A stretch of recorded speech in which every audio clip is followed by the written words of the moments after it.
18 საათზე საღამოს ხელოვნების სასახლის ქართული ხალხური სიმღერისა და საკრავების მუზეუმი ანსამბლ მარგალიტისა და ჰოლანდიელი მუსიკოსების ერთობლივი კონცერტით იქნება დღეს წარმოდგენილი. ევროპელების მიერ შესრულებული ქართული ფოლკლორით ნამდვილად ვართ განებირებული, ეს უკვე ცნობილი ამბავია, მაგრამ იმაზეც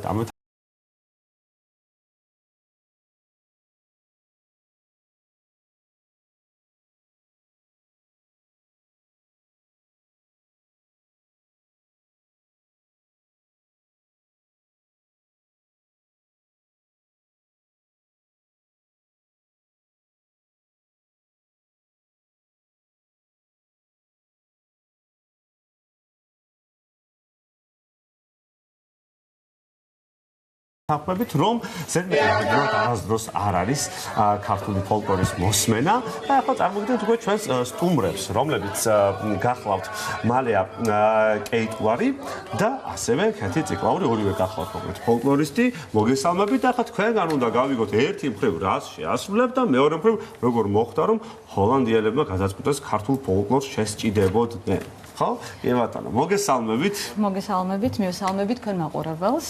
კი ბატონო. მადლობა მოწვევისთვის. და პირველ რიგში პროგრამა ვახსენოთ, რომ ანუ რას შევასრულებთ აბა მაყურებლისთვის, მსმენელისთვის დღეს საღამოს. დღეს საღამოს შევასრულებთ ჩვენ 13 სიმღერას, 13 ქართულ სიმღერას, რომელიც ესე სახელდახელოდ შექმნილმა შეკრებილმა ჰოლანდიელებმა და ბელგიელმა 9 დღეში ვისწავლეთ, ასე ვთქვათ, ვასწავლეთ. მიზანი იყო რომ ოღონდად წამოსულიყავი საქართველოში, ჩემი პირადი მიზანი, იმიტომ რომ პანდემიიდან გამომდინარე ხშირად ვეღარ ვახერხებდით წასვლა-მოსვლას, ხო და მე ვთქვი რომ მე მივდივარ ჩემ მეუღლესთან ერთად, ვისაც შეუძლიათ, ვისაც უნდათ წამობრძანდით. ანუ თქვენ იქ ცხოვრობთ. მე ვცხოვრობ უკვე 2 წელი. ადამიანები აი როგორ აკრებთ, გასაგებია რომ იქ ცხოვრობთ და გაქვთ კომუნიკაცია, მაგრამ აი როგორ გამოვალინეთ მათი ნიჭი, როგორ შეიკრა ანსამბლად? მე თვითონ გახლავართ დირიჟორი, კონსერვატორია დამთავრებული და მყავს ანსამბლები ჰოლანდიაში, რომელიც ერთი ანსამბლი ჩემ კოლეგასთან ივო ბოსვაიტთან ერთად ჩამოვაყალიბე მერანი და ეს იყო პროექტ ანსამბლი და ჩვენ დავასრულეთ სამწუხაროდ ეს ჩვენი პროექტი და მეორე ანსამბლი უკვე საქართველოს დავაარსეთ ჩამოვაყალიბე იმ ქალაქში სადაც მე ვცხოვრობ ამერსფორტში და პირველი ჩვენი პრეზენტაცია კონცერტი იმდენად ბუმბერასი იყო და იმდენად დიდი მოწონება დაიმსახურა გადავსებული იყო დარბაზი ხო და მაშინ თქვი რომ მე მეთქი საქართველოში მივდივარ ვისაც გინდათ წამობრძანდით ჩემთან ერთად მეუღლე ახსენეთ და ჰოლანდიელია მეუღლე და ანსამბლშია სამწუხაროდ ის არ მღერის, მაგრამ ძალიან დიდი გულშემატკივარი. ესეც დიდი საქმეა. აი რატომ მაინც და მაინც why Georgian folk? Why not Indian or something else? I think Georgian is the most beautiful, but when about 25 years ago, I met Georgian music, singing, and the chords, the harmony of the voices really touches the heart. So you get very emotional. ესე იგი 25 წლის წინ პირველად ვეზიარეო ქართულ ფოლკლორს, რომელმაც ძალიან ჩააღწია ჩემ სულშიო და ძალიან მომეწონა, ეს იყო საგუნდო, რა თქმა უნდა, საგუნდო ქართული მუსიკაო და აი მის შემდეგ მოგეთ შემიყვარდა ქართული ფოლკლორი. You can continue. Okay, and we had the first workshop from Edisha Karaqanidze. So he spread Georgian singing all over the world, as you know, and in 2002 we went with the choir. I was then 2002 წელს მოკლედ დაიწყეს აქტიურად მოკლედ ფოლკლორის შესწავლა. I went with the choir Biti Dobre from Holland to Tbilisi and we were there on the symposium. And yeah.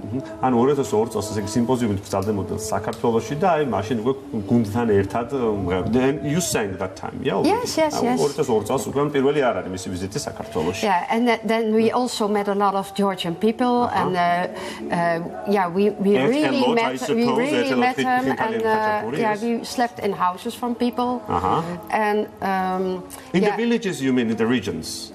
No, not in Tbilisi, all in several parts by people in the house. ანუ ესე იგი თბილისში მოვიარეთ რამდენიმე ადგილი ქართველებთან ცხოვრობდითო თვითონ სახლებშიო და ეს კულტურას აი პირდაპირ წესით ეზიარნენ და არა რაღაც მხოლოდ რესტორნებში, ანუ აი ადგილობრივებთან ხონდათ გაცნობის საშუალება. And then, we discovered how lovely most Georgian people are. How, they always give everything they have to you, their beds, their food, everything.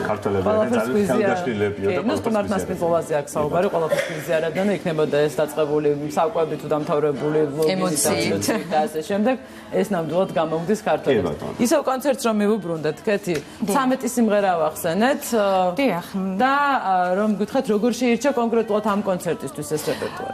ნუ რახან გადავწყვიტა რომ მოვდიოდი და ასე ვთქვათ, გავავრცელე რომ ვის გინდათ წამოსვლა, თავისთავად იქ ჩემი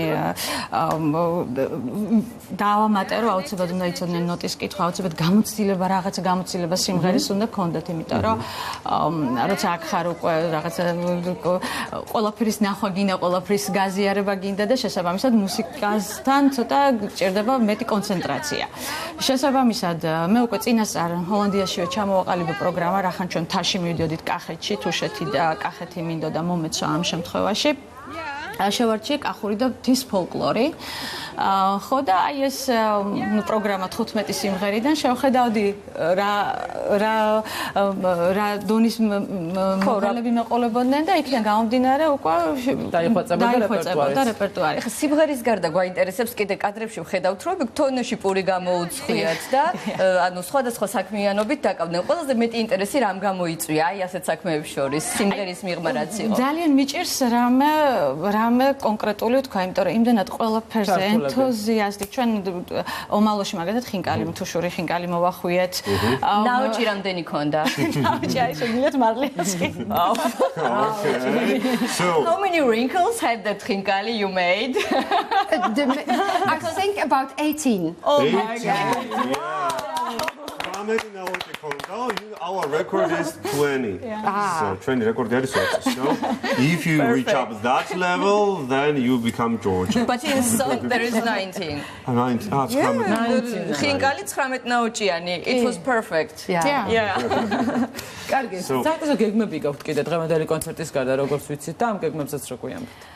კი ეს დღევანდელი კონცერტი ნამდვილად სპონტანურად დავგეგმეთ, იმიტომ რომ მარგალიტი გოგოები ჩემი მეგობრები არიან, ჩვენ ერთად ასე ვთქვათ სპონტანურად დავგეგმეთ, რომ იმდენად კარგად წავიდა და იმდენად გემრიელად შევისწავლეთ ეს კაცრავად ეს სიმღერები, რომ რაღაცა მოდი ინტიმურ გარემოში კონცერტი ჩავატაროთ. რაც ეხება მომავალ გეგმებს, მე ქართველი ვარ, მე ჩემი სული გული არის ამ ფოლკლორში, ამ მოგზაურობაში, მე მთის შვილი ვარ თვითონ და მთების გარშე არ შემიძლია ჰოლანდია არის სწორი, გადასარევი ბუნება აქვს, მიყვარს იქავრობა, მაგრამ მე მთების გარშე არ შემიძლია, ასე რომ ძალიან კულტურის სინთეზი თან კი, ნამდვილად გეთანხმებით. ჰოლანდიური ეს ფაკე ადგილის, ხო? აბსოლუტურად გეთანხმებით და ჰოლანდიელებს რომელთაც აი ზუსტად ეს მთები, ბორცვები, გორაკები ენატრებათ, აი სიამოვნებით არიან და ეს იყო ძალიან ეს დავთქვა აუცილებლად, როდესაც ჩვენ ომალოში, ზემო ომალოში ვიყავით და მაგალითად დავიწყეთ რა ლამაზია თუშეთი, კი ეს ჩვენ ჰოლანდიაშიც გვიმღერია სხვა ანსამბლებთან გამიკეთები, მაგრამ იქ რო გახარ და იქ რო რა ლამაზია თან რომ ხედავდა გემღერება. სხვანაირად ზოგს ცრემლები მოსდიოდა, ზოგს ძალიან ემოციური იყო ამის ადგილზე შესრულება. ერთი აუცილებლად უნდა ვკითხო, რამდენად გაგიჭირდათ თუ არ გაგიჭირდათ ქართული ფონეტიკის ფოლკლორის შესწავლა სამღერლად, ხო? Was it difficult or not to how to pronounce Georgian folk? It is a bit difficult because the Georgian language is 36 letters, and there are letters like the and the Katie is a very good teacher and she so yeah, now you don't have problems with sometimes, but then she really corrects you. Corrects us. So that the problem becomes გამოთქმაზე, მაგრამ ქეთი შველის მამამ ბავშვი. ხო და აბა როგორ ჟღერს ახლა მთისა და ბარის სინთეზი ფოლკლორში თქვენგან უნდა მოვისმინოთ. So now we have to listen to you how do you sound like this today. Okay. კი ბატონო, ჩვენ შეგისრულებთ დღეს მთის ფოლკლორიდან პატარძლის ამბავს, პატარძლის მონაყოლს. Solvaisinga, is good. Ja, ხავა. დიდი მადლობა, ველოდებით ჰოლანდიის და საქართველოს ასეთ კოლაბორაციას და ბელგიის, რა თქმა უნდა, ძალიან საინტერესო იქნება ჩვენთვის და ჩვენი მაყურებლისთვის.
კეთი ციკლაურს მალე კეიტ ელარს და ყველას ვინც აქ ხარ წარმოდგენილი ძალიან ბევრ წარმატებას გისურვებთ და რა თქმა უნდა ძალიან კარგ კონცერტს დაგემშვიდობებით დიდი მადლობა